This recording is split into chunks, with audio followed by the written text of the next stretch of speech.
अगर आपके पास pan card है तो इनकम टैक्स डिपार्टमेंट आपकी हर एक ट्रांजैक्शन पे नज़र रख रहा है। चाहे आप जॉब करते हो, बिज़नेस करते हो या फिर बोलते हो मेरी तो इनकम बहुत कम है, उस पे तो टैक्स ही नहीं लगता। एक गलती और सीधा इनकम टैक्स का नोटिस। और सबसे डेंजरस बात, आपको खुद नहीं पता होता है कि डिपार्टमेंट के पास आपकी कौन-कौन सी इन्फॉर्मेशन अवेलेबल है। आज के इस वीडियो में मैं आपको बताऊंगा वो 3 रिपोर्ट जो हर एक पैन कार्ड होल्डर को समय-समय पर चेक करनी चाहिए। नमस्कार दोस्तों, मेरा नाम है राकेश और आप देख रहे हैं बैंकिंग बाबा यूट्यूब चैनल। तो चलिए आज की इस वीडियो को शुरू करते हैं। आज हम बात करेंगे एआईएस, टीआईएस और फॉर्म 26 एएस के बारे में। वैसे तो ये 3 रिपोर्ट है। अगर आप साल में एक बार भी इन तीनों रिपोर्ट को चेक कर लेते हैं ना, तो आप इनकम टैक्स नोटिस से बच सकते हैं। काफ़ी सारे लोगों को इसके बारे में पता है। काफ़ी सारे लोगों को ये डाउनलोड करके चेक करनी भी आती है। लेकिन रिपोर्ट तो आपके सामने आ गई। काफ़ी लोगों को स्टडी करना ही नहीं आता, इस रिपोर्ट में क्या-क्या इन्फॉर्मेशन दे रखी है, कैसे उसको समझ सकते हैं, लोगों को इसके बारे में ही नहीं पता होता है। तो हम समझेंगे और देखेंगे कैसे आप ये रिपोर्ट चेक कर सकते हैं। सबसे पहले और सबसे पावरफुल डॉक्यूमेंट है एआईएस, एनुअल इन्फॉर्मेशन स्टेटमेंट। इसमें इनकम टैक्स डिपार्टमेंट आपकी 50 से भी ज़्यादा तरह की ट्रांज़ैक्शंस रिपोर्ट होती है, जो कि आप खुद से भी चेक कर सकते हैं। आप चेक कर सकते हैं मतलब गवर्नमेंट के पास आपकी ये सारी इन्फॉर्मेशन ऑलरेडी अवेलेबल है। जैसे कि आप कहीं जॉब करते हैं तो उसमें सैलरी बताएगा, कितनी आपकी सैलरी है। बैंक में कहीं आपने एफडी करा रखी है तो वो बताएगा कितना इंटरेस्ट आपको मिला है। कहीं से आपने एफडी करा रखी है तो वहाँ से एफडी इंटरेस्ट बताएगा, डिविडेंड इनकम बताएगा, शेयर मार्केट में प्रॉफ़िट तक पता चल जाता है आपको एआईएस में से कि आपको शेयर मार्केट से प्रॉफ़िट कितना हुआ साल भर में, शॉर्ट टर्म कितना हुआ, लॉन्ग टर्म कितना हुआ, वो आप खुद चेक कर सकते हैं एआईएस के अंदर से ही। उसके अलावा क्रिप्टो रिलेटेड ट्रांजैक्शन, कोई रेंट की इनकम आई हो, कोई क्रेडिट कार्ड की ट्रांजैक्शन, सेविंग अकाउंट से आप कैश भी निकालते हैं, जमा करवाते हैं ना अगर एक लिमिट से ज़्यादा, तो उसकी भी ट्रांजैक्शन आपको एआईएस के अंदर देखने को मिल जाती है। मतलब सिंपल लैंग्वेज में बात करें, जो-जो आपने कमाया या फिर कहाँ-कहाँ आपका पैसा घूमा है, वो भी इनकम टैक्स के पास रिकॉर्ड में रहता है। अब मैंने काफ़ी सारे लोगों को बोलते हुए सुना है कि मैंने तो आईटीआर फाइल नहीं करी क्योंकि मेरी इनकम तो टैक्सेबल लिमिट में ही नहीं आती, मैं तो बहुत कम कमाता हूँ। लेकिन अगर एआईएस में आपकी इन्फॉर्मेशन दिख रही है तो गवर्नमेंट के पास वो डिटेल है, तो आप एक बार उसको चेक कर लीजिए, फिर पता कर लीजिए कि अगर ये ट्रांज़ैक्शन दिखती है, तो क्या आपको आईटीआर फाइल करना कंपल्सरी है या नहीं? अगर नहीं है, तो आप छोड़ सकते हैं, वरना दिक्कत आ सकती है। चलिए प्रैक्टिकल एग्ज़ाम्पल से समझते हैं। आपने बैंक में एफडी करवा रखी है, वहाँ से आपको 40,000 रुपए का ब्याज मिला। उसके अलावा 1 लाख रुपए आपका शेयर मार्केट से प्रॉफ़िट हो गया। 40,000 प्लस 1 लाख। इसके अलावा आपकी सैलरी है। अब सैलरी 4 लाख रुपए से ज़्यादा हो सकती है, अपन 4 लाख ही मान लेते हैं। अगर आपकी सैलरी 4 लाख, 1 लाख रुपए शेयर मार्केट का प्रॉफ़िट, 40,000 रुपए एफडी का इंटरेस्ट, टोटल इनकम हो गई 5,40,000 रुपए। अब आप बोलेंगे मेरी तो टैक्सेबल लिमिट में ही नहीं आती क्योंकि 12 लाख रुपए तक तो टैक्स फ्री है, और आप एआईएस में एंट्री आपने चेक भी कर ली, उसके बाद भी आपने आईटीआर फाइल नहीं करी और आपने इग्नोर कर दिया। तो ऐसे केस में आपको नोटिस आ सकता है। क्यों? क्योंकि अगर आपकी सैलरी इनकम 12 लाख रुपए तक होती है तो टैक्स फ्री है, लेकिन सैलरी इनकम 4 लाख रुपए तक ही टैक्स फ्री है। अगर आपकी उसके साथ में शेयर मार्केट से भी कोई इनकम है तो। शेयर मार्केट की इनकम अगर आपकी शॉर्ट टर्म है तो वहाँ पे आपको 20% का टैक्स देना पड़ेगा। इस केस में 4 लाख रुपए तक की तो सैलरी टैक्स फ्री हो गई, उसके अलावा एफडी इंटरेस्ट वो भी टैक्स फ्री हो गया। लेकिन शेयर मार्केट की इनकम 1 लाख जो है उस पे 20% का टैक्स लगेगा, यानी कि 20,000 रुपए का टैक्स बनता है और 4% का सेस भी लगेगा, तो लगभग यहाँ पर 20,800 रुपए का टैक्स देना पड़ेगा अगर आप भी इस केस में आते हैं तो। सैलरी 12 तक फ्री हो सकती है, लेकिन सैलरी के साथ में शेयर मार्केट की इनकम आ गई ना, तो उस कंडीशन में जो शेयर मार्केट की इनकम है उस पे आपको टैक्स देना ही पड़ेगा। वो 4 लाख तक ही फ्री है। सैलरी 3 लाख, 1 लाख रुपए शेयर मार्केट की इनकम होती तो टैक्स फ्री हो जाता, टोटल 4 के नीचे रहता ना, उस कंडीशन में टैक्स फ्री हो जाता। तो आप ऐसे केस में आते हैं और आईटीआर फाइल नहीं करते हैं तो आपको भी नोटिस आ सकता है। अब ये डॉक्यूमेंट चेक कैसे करते हैं, इनकम टैक्स की वेबसाइट पे ले जाके आपको सारा एंड में दिखाएंगे। अभी बात कर लेते हैं दूसरे टीआईएस यानी कि टैक्स पेयर इंफॉर्मेशन सम के बारे में। ये दूसरा डॉक्यूमेंट है, ये भी एआईएस का समरी वर्जन होता है।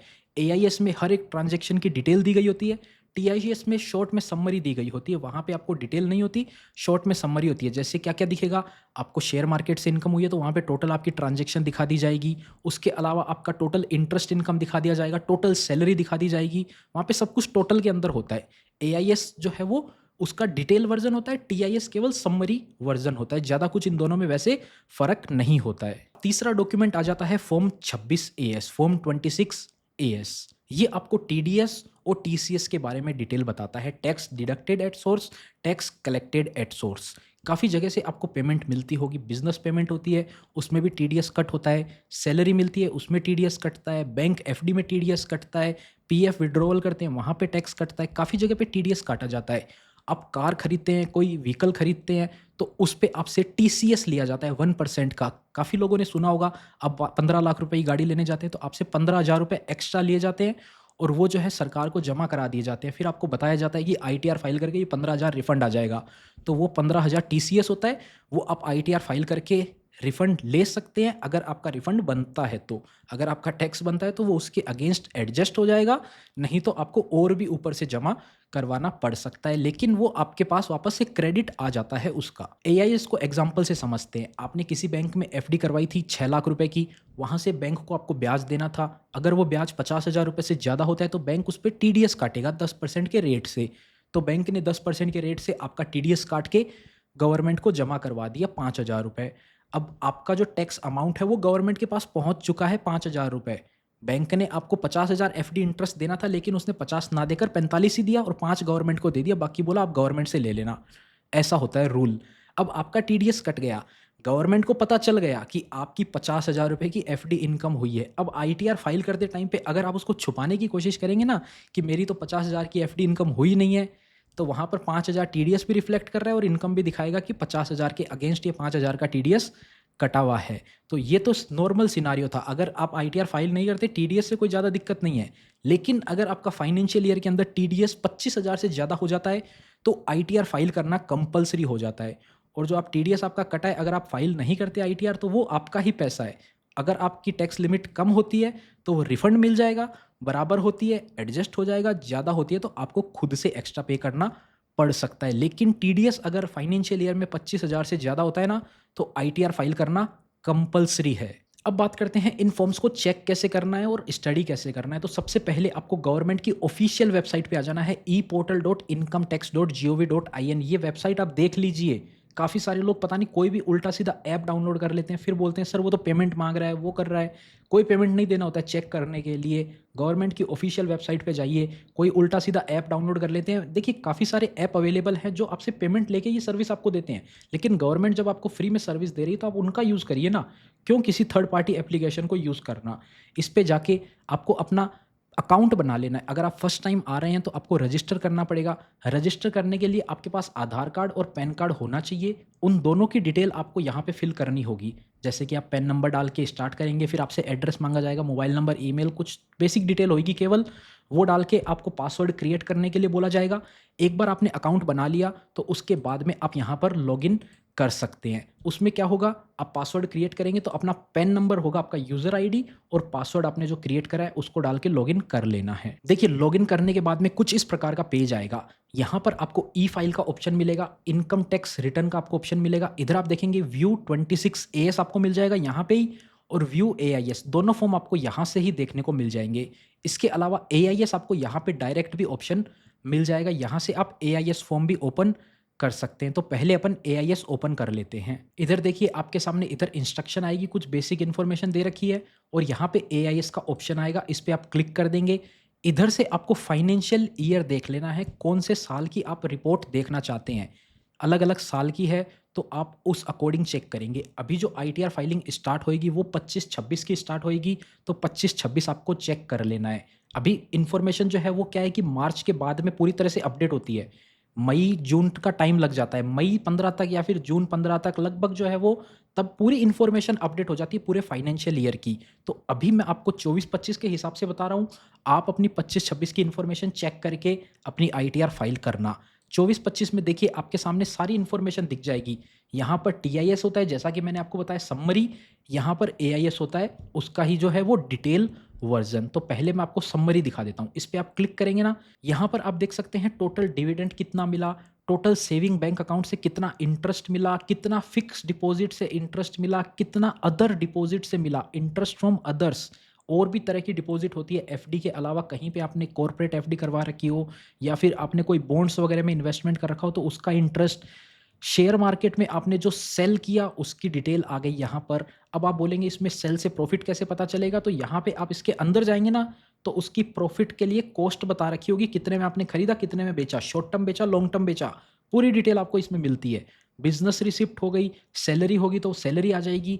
आपने क्रेडिट कार्ड से ज़्यादा ट्रांजेक्शन कर रखे हैं, 10 लाख से ज़्यादा एक कम बैंक के, तो वो डिटेल आ जाएगी। परचेज आपने शेयर मार्केट की कर रखी है। काफ़ी लोग अब क्या समझते हैं, परचेज ऑफ शेयर मार्केट का यहाँ पर आ गया, सेल यहाँ पर आ गया, तो परचेज में से, सेल में से परचेज माइनस कर दो तो वो प्रॉफिट हो गया।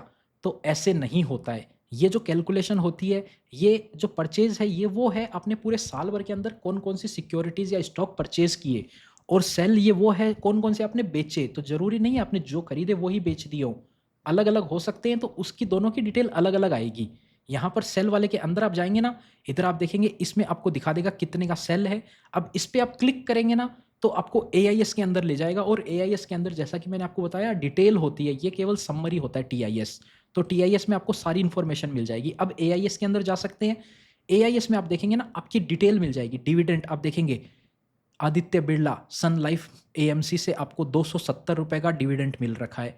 इसी के अलावा interest from others, Navi Finserv limited, ये जो है बॉन्ड्स का इन्वेस्टमेंट होता है, यहाँ से इंटरेस्ट आया हुआ है।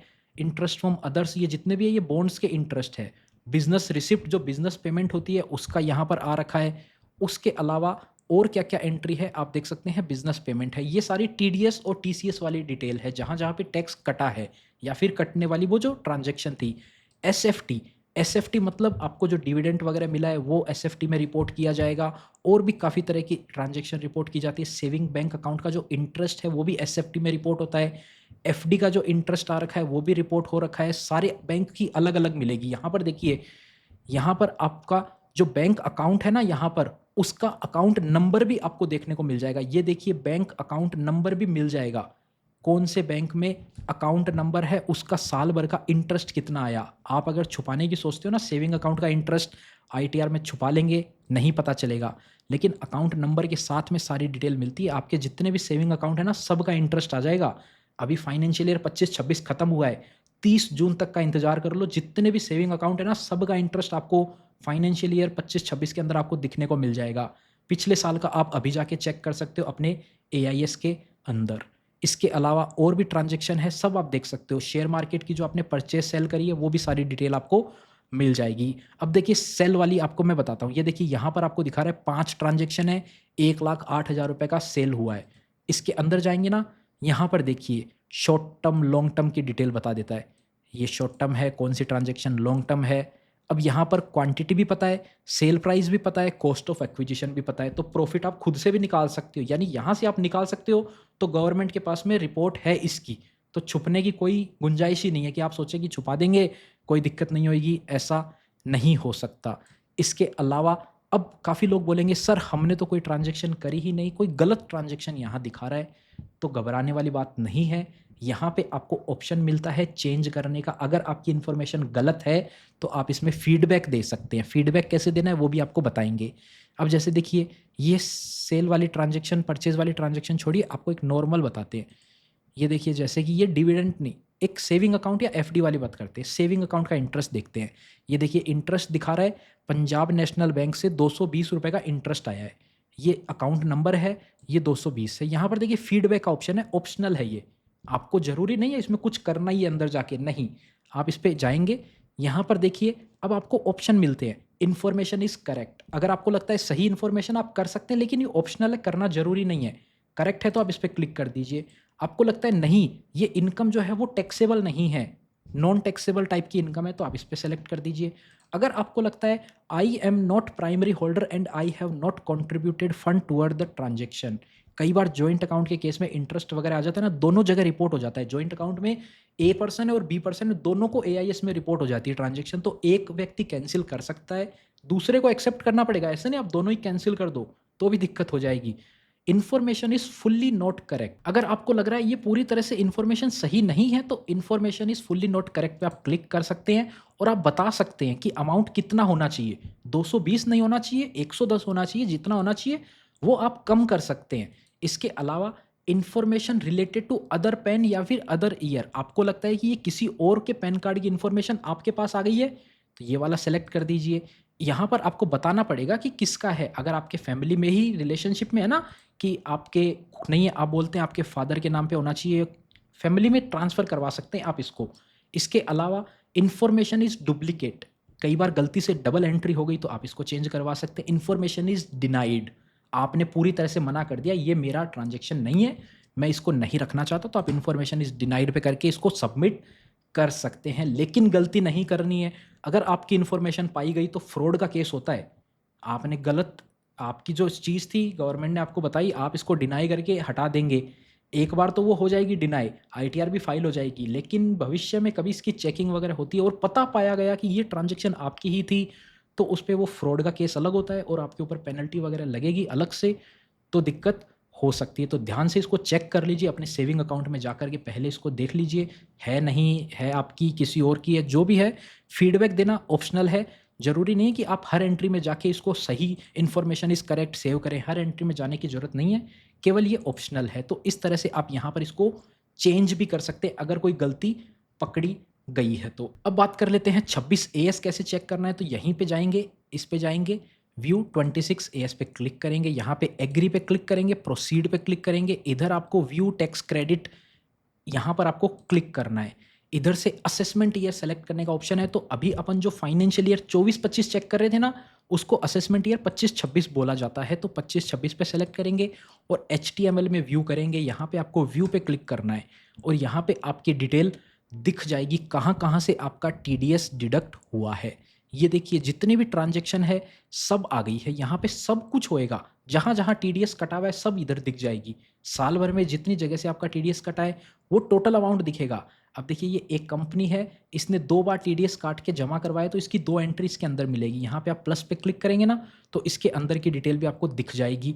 यहाँ पर आपकी टीसीएस होता है ना अगर, तो इधर आप थोड़ा-सा नीचे आएँगे ना, इधर आपको टीसीएस की भी डिटेल देखने को मिल जाएगी। अगर आपने कोई गाड़ी वगैरह खरीदी है तो उस कंडीशन में 1% का टीसीएस कटता है जो, वो आपको इधर देखने को मिल जाएगा। ये अमाउंट जो है ना, ये टीडीएस वाला अमाउंट, ये सारा का सारा वो टैक्स अमाउंट है जो कंपनियों ने आपके बिहाफ पे गवर्नमेंट को जमा करा रखा है और गवर्नमेंट के पास ये आपकी सारी इन्फॉर्मेशन अवेलेबल है। अब इस केस में देखिए टोटल टीडीएस जो है वो 25,000 से ज़्यादा ही जा रहा है, तो इसमें आईटीआर फाइल करना कंपल्सरी है और अगर आप आईटीआर फाइल नहीं करते हैं ऐसे केस में तो इनकम टैक्स का नोटिस आ सकता है।